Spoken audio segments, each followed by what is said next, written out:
Welcome to Bansal academy. तो जैसे कि हम सारी पीवाईक्यू सॉल्व कर रहे हैं एचपीटीजीटी के, और उसके बाद आज हम सॉल्व कर रहे हैं 2003 का क्वेश्चन पेपर। अब इसमें जितने भी बॉटनी के क्वेश्चंस हैं, मॉलिक्यूलर बायोलॉजी के क्वेश्चंस हैं, वो सारे इसी में आ जाएंगे। तो चलिए फिर करते हैं स्टार्ट। राइट, चलिए अब इनका अच्छा, एक चीज मैंने नोटिस की है, इनका लेवल आसान नहीं है। टीजीटी सोच के आसान मत मानना, इनका लेवल अच्छा खासा लेवल आया हुआ है एग्जाम में। और लेवल के साथ साथ क्वेश्चन ऐसे आए हुए हैं, एक टॉपिक को ही पकड़ लिया एग्जामिनर ने और उसी टॉपिक से ही बाकी सारे क्वेश्चंस डाल रखे। तो इसीलिए फोकस करिए हर टॉपिक पे। ऐसा ना हो कि कोई टॉपिक आप छोड़ दो और उसी पे एग्जामिनर उसी टॉपिक को पकड़ ले और उसी पे सारे क्वेश्चंस हो जाए। तो इसीलिए कोशिश कीजिए कि हर क्वेश्चन मतलब हर टॉपिक पे फोकस रखिए अपना। ठीक है, चलिए जैसे मैं आपको बता देती हूँ एक बार। जैसे इसकी अगर हम बात करें तो ये डीएनए वाले पेपर से है, मॉलिक्यूलर बेसिस ऑफ इनहेरिटेंस या बेसिक प्रिंसिपल्स ऑफ हेरिडिटरी, कुछ भी रख लो। अब ये सारा उसी पे बेस्ड है, ये सारा मॉलिक्यूलर बायोलॉजी पे ही बेस्ड है। एक टॉपिक उठा लिया डीएनए आरएनए, बस उसी पे।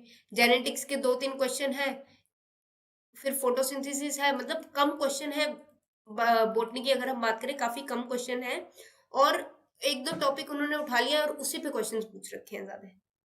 ठीक है, तो इसलिए क्वेश्चंस कम है क्योंकि बॉटनी और जोलॉजी दो में डिवाइड होता है ना, और कुछ में काफी क्वेश्चन है, कुछ में कम क्वेश्चन है। तो ऐसा बायो का मिक्स रहता है, तो ऐसे ही चल रहा है। ठीक है, चलिए फिर स्टार्ट करते हैं।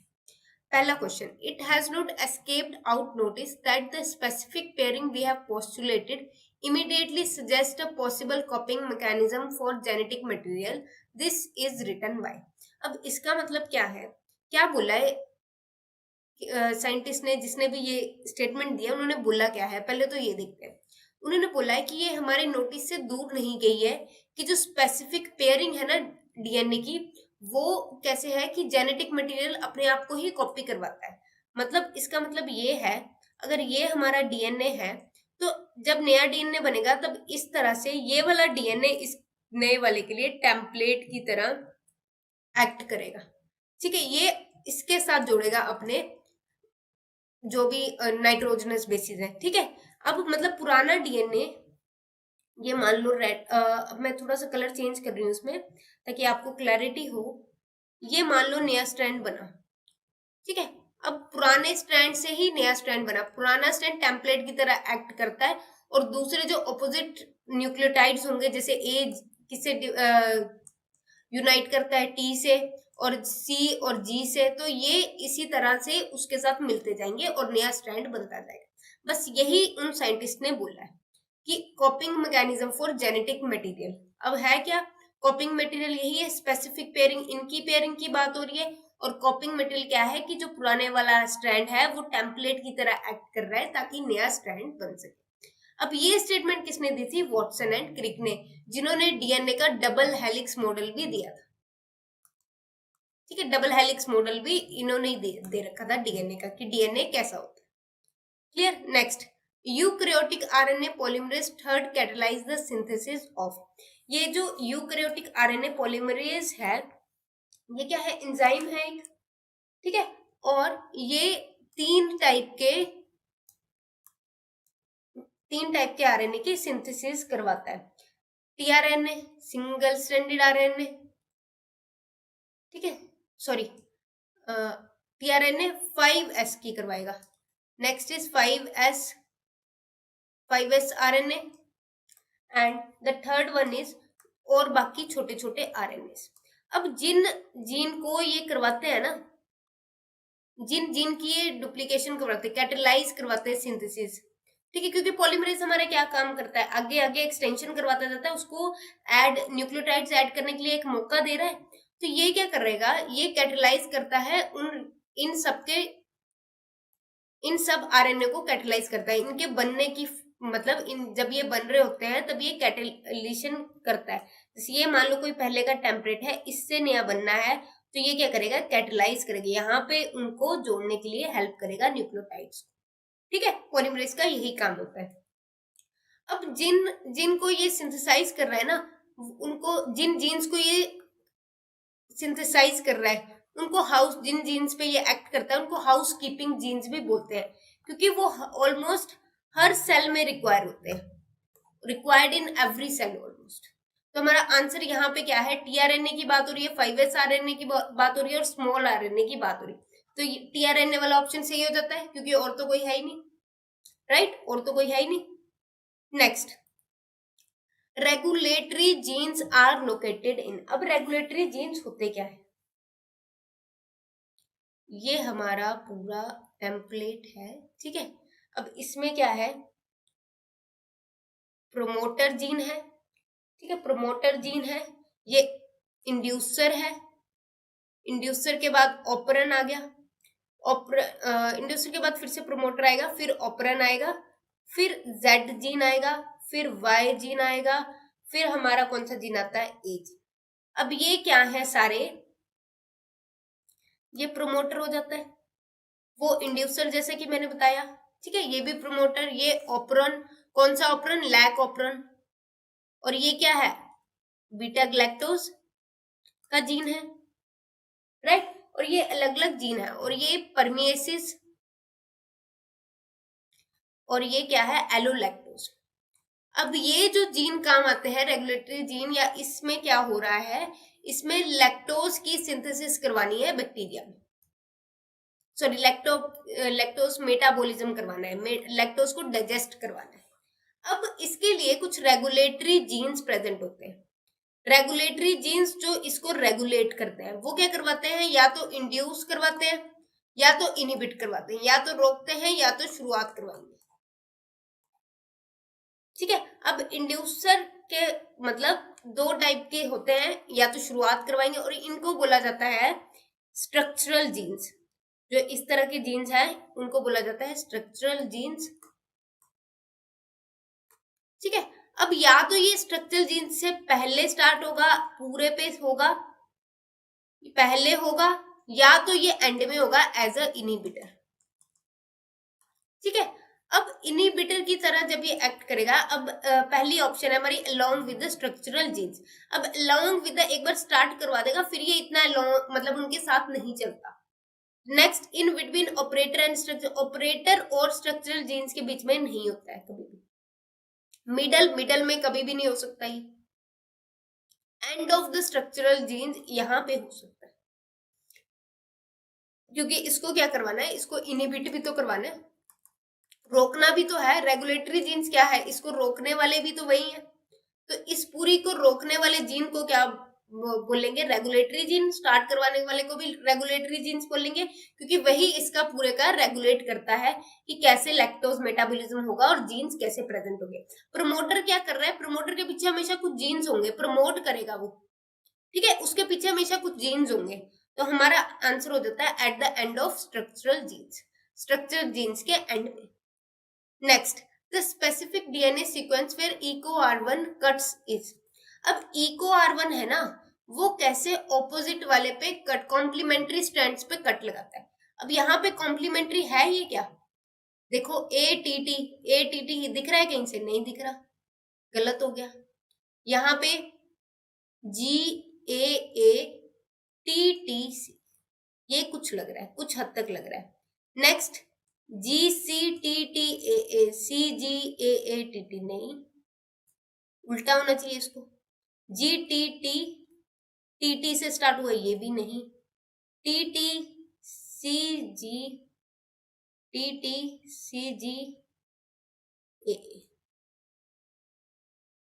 ठीक है। अब ये और इस ऑप्शन में हमें थोड़ा सा है, अब ये दोनों ऑप्शंस में क्या है कि EcoRY कहाँ पे कट लगाता है, दो मतलब कॉम्प्लीमेंट्री स्टैंड्स के बीच में लगाता है, ठीक है। अब ये इन दोनों ऑप्शंस में क्या है, कॉम्प्लीमेंट्री स्टैंड्स आ रहे हैं, उल्टे स्टैंड्स आ रहे हैं, राइट। अब एक और चीज चेक करते हैं, AAGCTT, TTCGAA, ठीक है।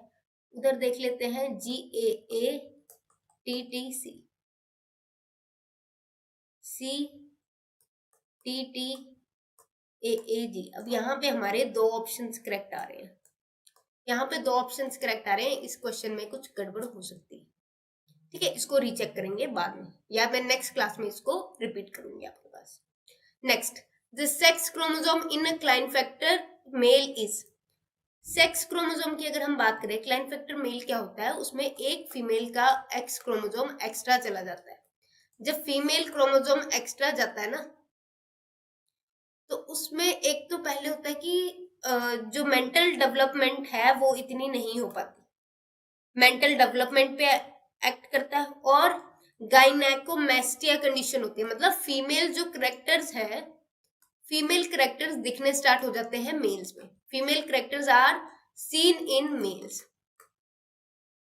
ठीक है, अब फीमेल करेक्टर्स क्या होते हैं, जैसे डेवलपमेंट ऑफ ब्रेस्ट, ये एक फीमेल करेक्टर शो हो जाएगा।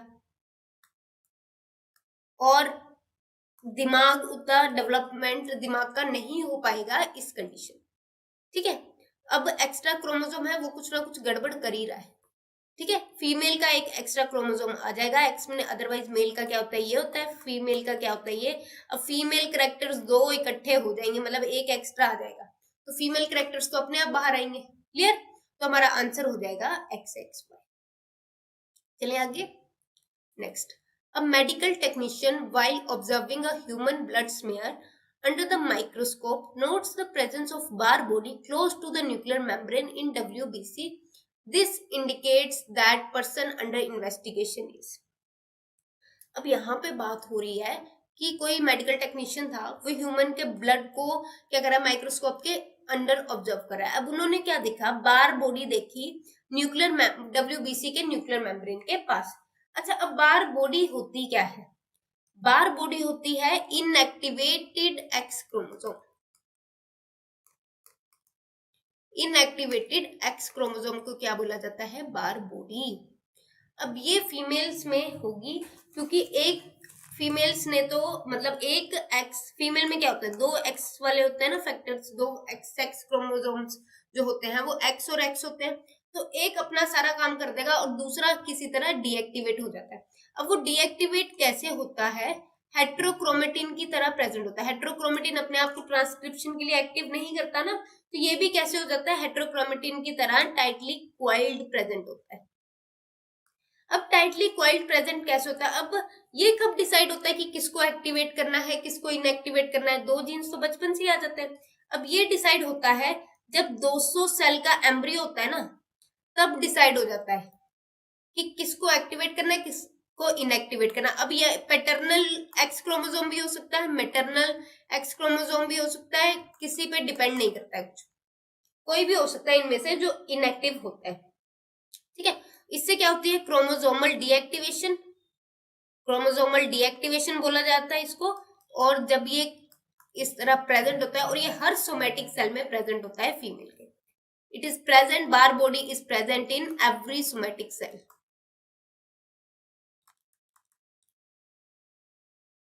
Every somatic cell of female. ठीक है, हर सोमेटिक सेल में प्रेजेंट होता है फीमेल के। अब WBC भी एक क्या है, सोमेटिक सेल। सोमेटिक और गेमेटिक दो टाइप के सेल होते हैं, तो WBC क्या है, सोमेटिक सेल है। अब WBC पे अगर वो प्रेजेंट है तो भाई गलत क्या है इसमें, क्योंकि ये क्या करता है रैंडम, अच्छा मैटरनल और पिटरनल हो सकता है, इसको क्या बोल देंगे हम, random inactivation of x gene, कोई भी हो सकता है पैटर्नल या मैटर। ठीक है, अब अगर प्रेजेंट है तो क्या ही गड़बड़ है भाई, सही तो है। जब सब फीमेल्स में ऐसा होता है तो वो कलर ब्लाइंड क्यों होगी भाई, हीमोफिलिक भी क्यों होगी, या होगा नॉर्मल फीमेल होगी, नॉर्मल मेल तो नहीं हो पाएगा क्योंकि एक्स और वाई होते हैं नॉर्मल। डायबिटिक भी क्यों होगी। ठीक है, बार बॉडी का कंसेप्ट समझ आया। चलिए next, which of the following is an inherited disorder. Inherited क्या होता है, पहले तो जो पेरेंट्स से ऑफस्प्रिंग में पास हो, पेरेंट्स से ऑफस्प्रिंग में जो पास होता है जीन उसको इनहेरिटेड बोल देते हैं। मतलब डिसऑर्डर ऐसी कोई बीमारी जो पेरेंट्स से ऑफस्प्रिंग में पास हो। ठीक है, अब अगर हम बात करें लेप्रोसी, अब लेप्रोसी बैक्टीरियल डिजीज है, बैक्टीरियल डिजीज है, कहां से कहां पास होती है ये, skin, nerves, eyes and lining of nose. ठीक है, इन सबसे पास होती है। नेक्स्ट है ग्वाइटर। ग्वाइटर क्या है? ये आयोडीन की कमी से swelling up of neck glands, thyroid gland.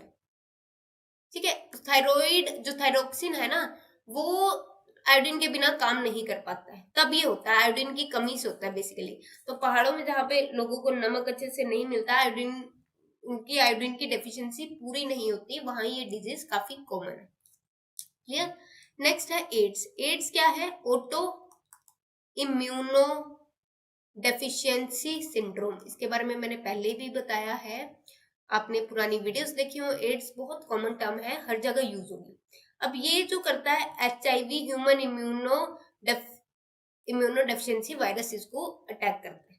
तो ये वायरल डिजीज है और ये हमारे इम्यून सिस्टम पे अटैक करता है, और जिससे क्या होता है, हमारे इम्यून सिस्टम किसी भी बीमारी, किसी भी बैक्टीरिया, किसी भी वायरस के खिलाफ कोई भी काम नहीं कर पाता है, डीएक्टिवेट हो जाता है हमारा इम्यून सिस्टम।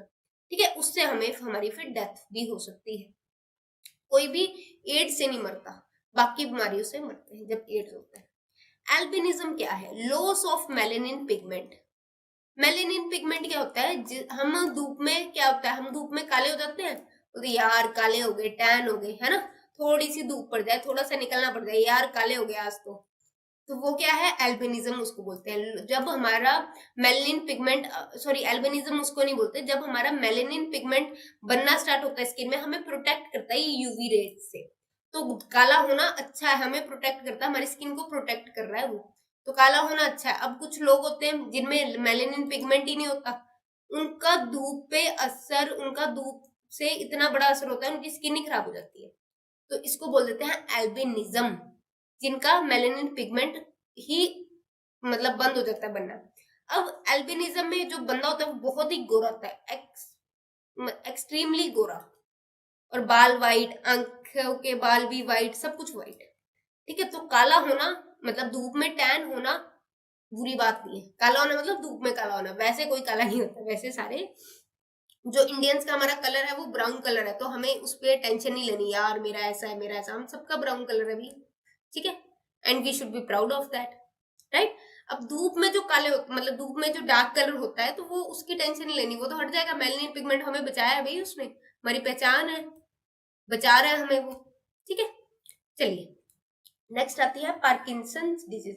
अब पार्किंसन डिजीज जो होता है, ये सेंट्रल नर्वस सिस्टम पे अटैक, सेंट्रल नर्वस सिस्टम है ना जो हमारा, उस पे अटैक करता है, उस पे उसका डिसऑर्डर है, सीधा ही अटैक करेगा दिमाग पे। और इससे क्या होता है, डोपामीन लेवल जो होता है ड्रॉप होता है। डोपामीन बोलते हैं ना हैप्पी हार्मोन, ये ड्रॉप कर जाता है। डोपामीन होता है हैप्पी हार्मोन। जब हमें कुछ भाई फ्रिज में चॉकलेट है, आइसक्रीम है, या कुछ भी है जो हमारी फेवरेट है, पिज्जा है, कुछ भी है, तो हमारा डोपामीन रिलीज होता है। या हमारा फेवरेट पर्सन है, कोई आया हुआ हमारा फेवरेट पर्सन हमें मिल जाए, तो मम्मा आ जाए, अगर मैं मम्मा से दूर रहती तो मम्मा आ जाए, भाई हम खुश होते, ससुराल में है तो मम्मा आ जाए, पापा आ जाए, भाई आ जाए, बड़े खुश होते है ना, तो डोपामिन रिलीज होता है।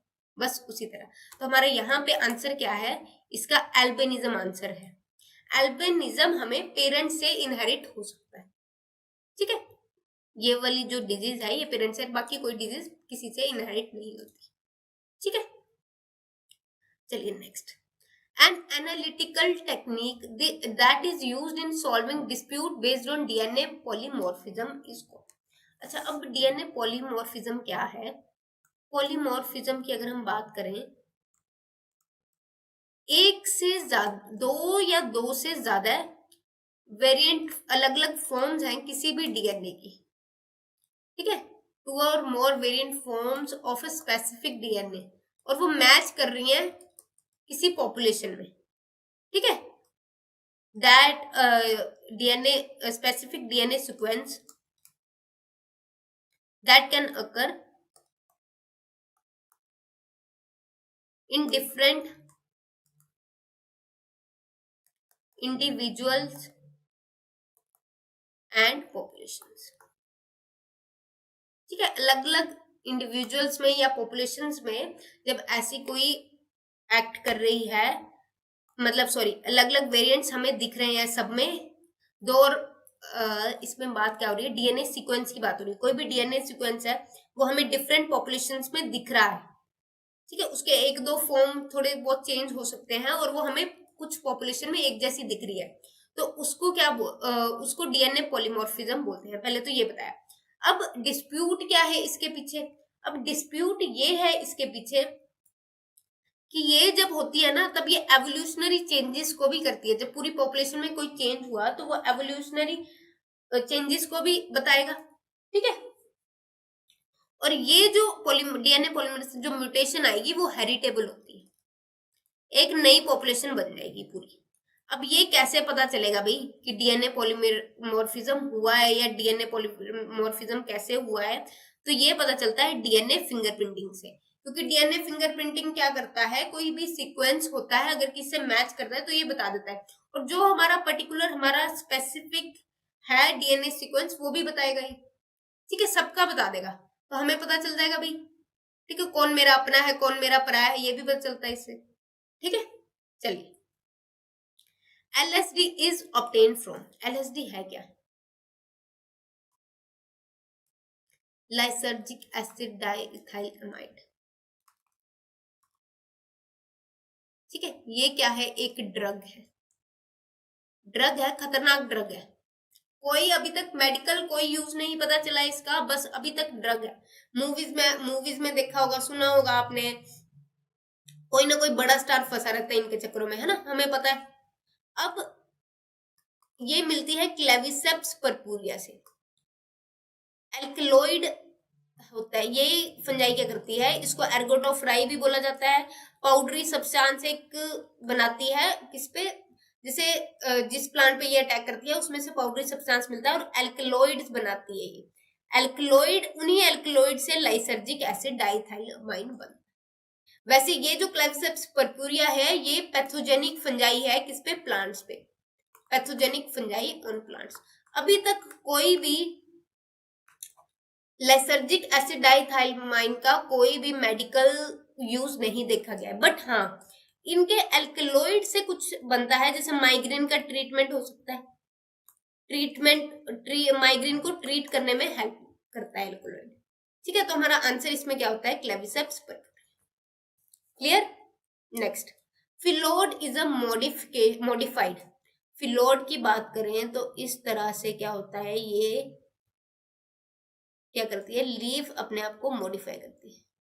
ये छोटे छोटे पत्ते हैं, ठीक है, अपने आप को मॉडिफाई करती है ताकि फोटोसिंथेसिस को इंक्रीज कर सके, फोटोसिंथेसिस का लेवल इंक्रीज कर सके। अब लीफ, भाई भगवान ने इतनी सारी मॉडिफिकेशन दे रखी है लीव्स में, मतलब प्लांट्स में, कि प्लांट अपने आप को कैसे, उसको कैसी कंडीशन, कैसी भी कंडीशन में कैसे उसको रखना है उसको सब पता है। तो फिलोड की बात करें तो फिलोड क्या है, मॉडिफाइड लीव है, ये फिलोड होती है, अपने आप को मॉडिफाई कर रही है लीफ और इस तरह से बना रही है। तो क्या है आंसर हमारा, फिलोड लीफ। अच्छा, डेंड्रोक्रोनोलॉजी, ये इतनी बार क्वेश्चन आया है, इतनी बार क्वेश्चन आया है, इसको रट लो, बहुत बार क्वेश्चन आया है ये, किसी भी टेस्ट में, चंडीगढ़ टीजीटी हो कहीं भी हो, ये डेंड्रोक्रोनोलॉजी बहुत बार क्वेश्चन आया है। डेंड्रो का मतलब है ट्रीज, क्रोनो का मतलब है रिंग्स, लॉजी का मतलब है स्टडी, ठीक है। ये क्वेश्चन काफी बार आया है।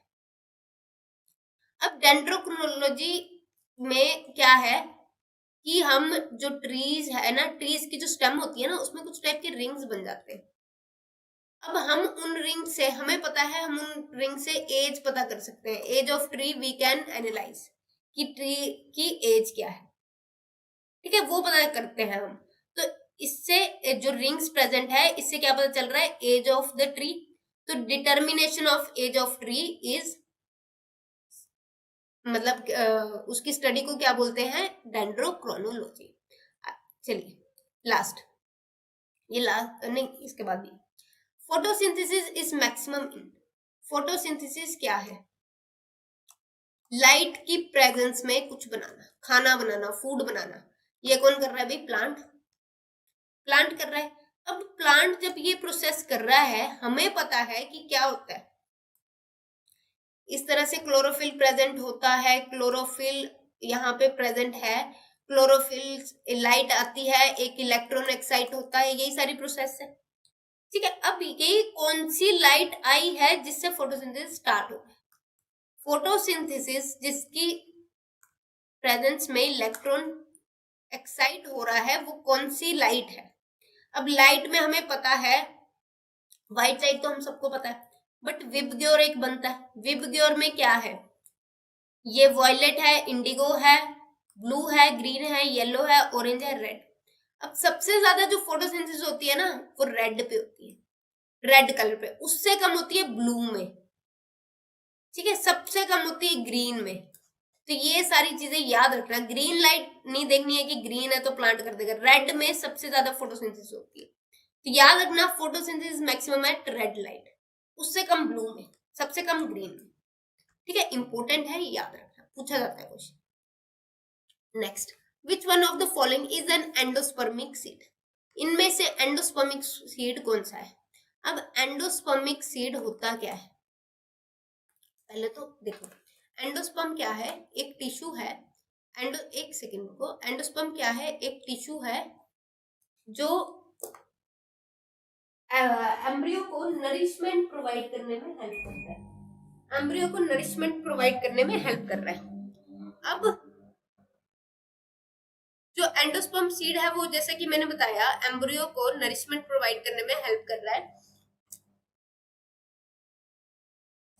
अब जिनमें एंडोस्पर्म परसिस्टेंट है, लंबे समय तक प्रेजेंट है, जब तक सीड बन चुका है।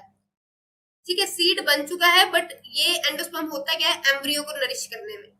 बट सीड बन चुका है, अभी भी एंडोस्पर्म बैठा हुआ है। ठीक है, उसको बोल देते हैं एंडोस्पर्मिक सीड। अब नॉन एंडोस्पर्मिक सीड क्या है?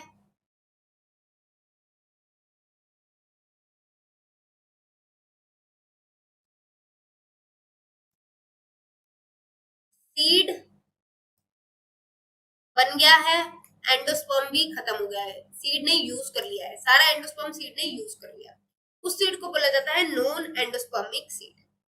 ठीक है, अब प्लांट सीड कब जर्मिनेशन तक सीड को अगर खाने की जरूरत हो तो वो सारी किस में होती है? एंडोस्पर्म में होती है।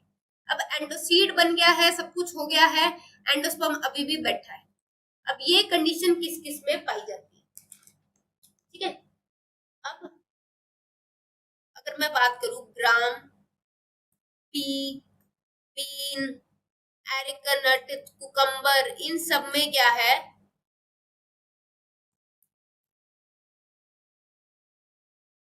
ये सारे प्लांट्स हैं नॉन एंडोस्पर्मिक, इनमें एंडोस्पर्म नहीं प्रेजेंट है। बट अगर हम एंडोस्पर्म की बात करें तो एंडोस्पर्मिक सीड है कैस्टर, कैश्यू या बाकी सीरियल्स है, इनमें क्या है? एंडोस्पर्म हमारे प्रेजेंट है अभी तक। तो यहाँ पे कोई दिख रही है एग्जांपल? कैस्टर, एंडोस्पर्मिक सीड क्या है? कैस्टर। चलिए फिर 2003 का क्वेश्चन पेपर आपका यहाँ पे खत्म होता है। मैं मिलती हूँ नेक्स्ट क्वेश्चन पेपर पे, मतलब जब नेक्स्ट क्वेश्चन पेपर हम डिस्कस करेंगे तब। चलिए फिर, थैंक यू, मिलते हैं नेक्स्ट क्लास में।